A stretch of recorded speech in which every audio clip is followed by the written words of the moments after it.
I'll be speaking in English because there's some problem with Dutch, so the Dutch speakers will have to do with my Dutch accent. I've been asked to talk about the political economy of defense and of NATO. And that, of course, leads you to the term military-industrial complex. So I'll be first speaking about what the military-industrial complex is today. And then the second point is, why is it so dominant? Where's the rest of the economy? Where are the civilian goods and the interests of the industries that make it?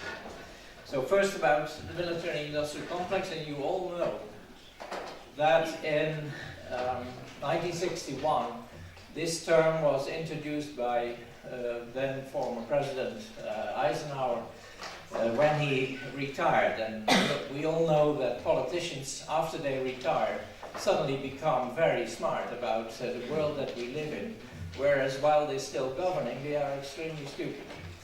Now, Eisenhower saw the light in 1961, and he and his text writers, his script writers, were discussing which term to use. Should they use military-industrial complex, or recognize that it is actually a much broader network? And they considered several terms, like for instance military-industrial academic network, or military-industrial entertainment network. But in the final instance they decided that this was a term that would never gain popularity, and so they decided on military-industrial complex. But the additions were very meaningful, because the military-industrial complex has never been confined to the actual weapons producers and the military who are organized in the Pentagon in the United States. It has always been far larger, and academia, in which I work myself, is part and parcel of it. You know, all the theories that we are discussing and the mindset that is being developed in the higher education is oriented towards a military outlook, towards thinking in terms of state that clash with each other. Of course, there is a small fringe where these things are being criticized, but that is not enough to really upset the mainstream form of education. Now also, of course, what is very important to realize is that the entertainment industry is part of the military-industrial complex. Ever since the film Casablanca, in which Ingrid Bergman is seeking refuge from war in Europe, etc., and they decide to fly to the United States, we have been inundated with images and references in which the United States is the bastion of freedom and safety, and the rest of the world is mired in problems. Yesterday, by chance, or a few days ago, by chance, I saw the film The Fourth Protocol, based on a novel by Frederick Forsyth. And there you see that the malicious Soviet agent is trying to blow up a British base with an atomic bomb in order to split NATO, an idea that we all consider and hold dearly, but not in this way, of course. But the Russians, who will stop at nothing, did try to do that with an atomic bomb, and the code word to start the whole operation was Gaddafi. So there you have it. You know, you're looking at a very entertaining detective story, and in fact what you get is subtle information. And of course these days we all know how that works. Even on the sports page we get Putin bashing. So even there the journalists know whom to hold responsible for all the ills of the world.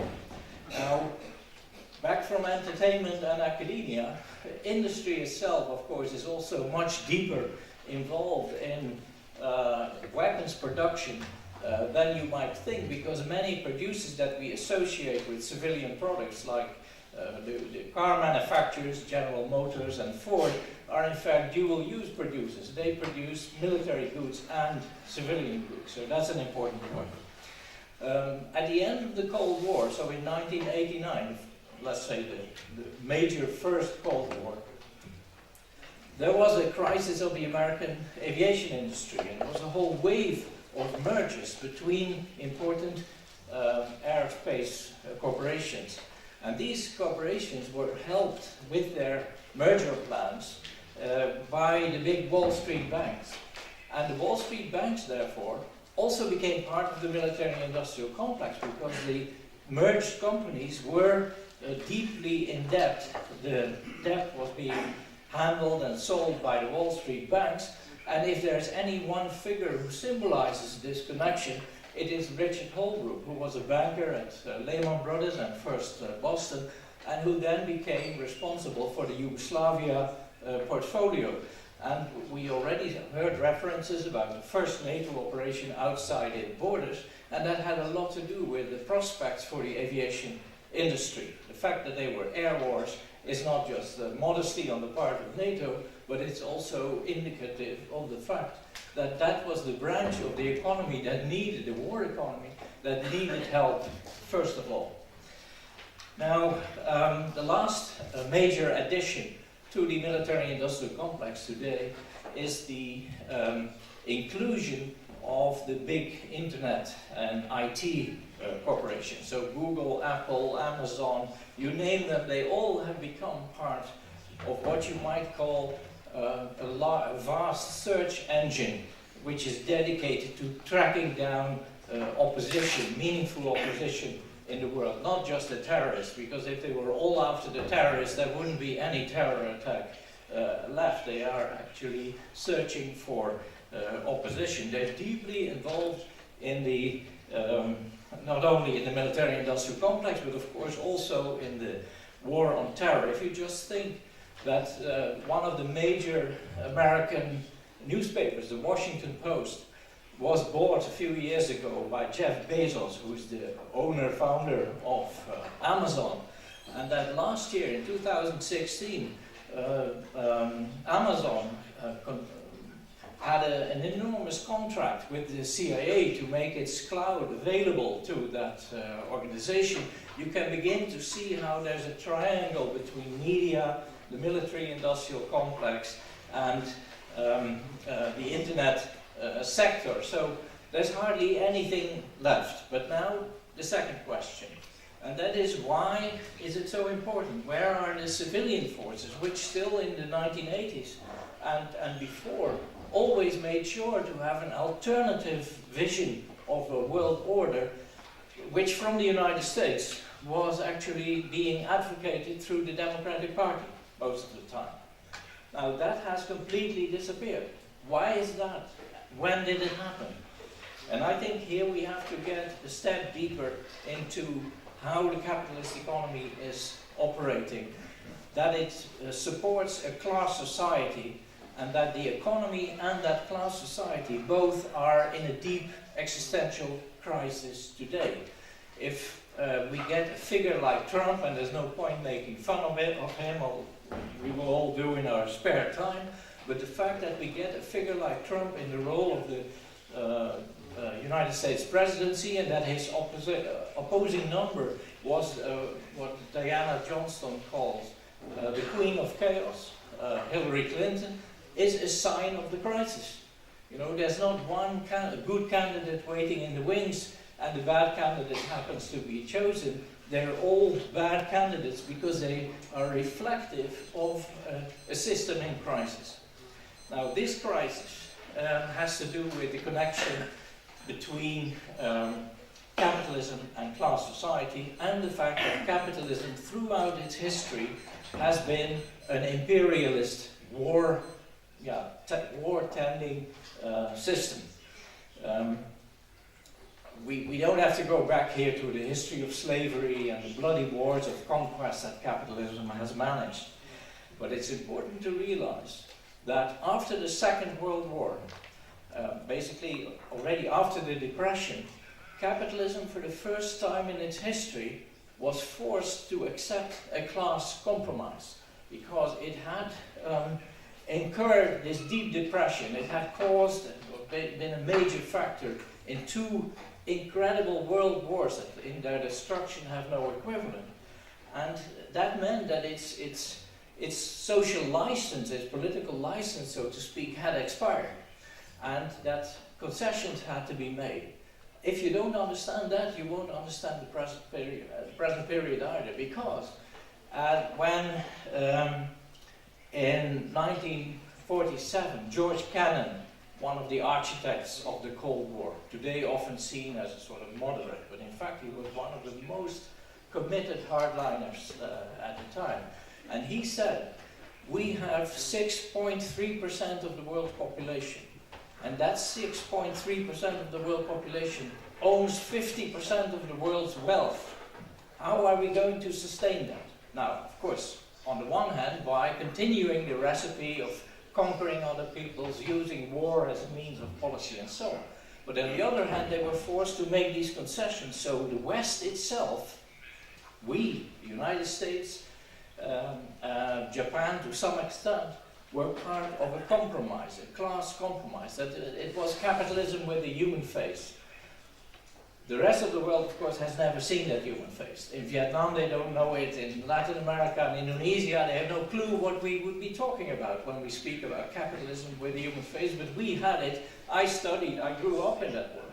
It was really a Spartan, but very generous world with excellent education, healthcare, you name it. That world got into a deep crisis, and it's important to realize, not in 2008, but in 1967, in the late 60s and the early 70s. That was when that world broke down. For a number of years, the governments of the West continued to throw money into the breaches, to keep the compromise alive on the basis of inflation, state debt, private debt, you name it.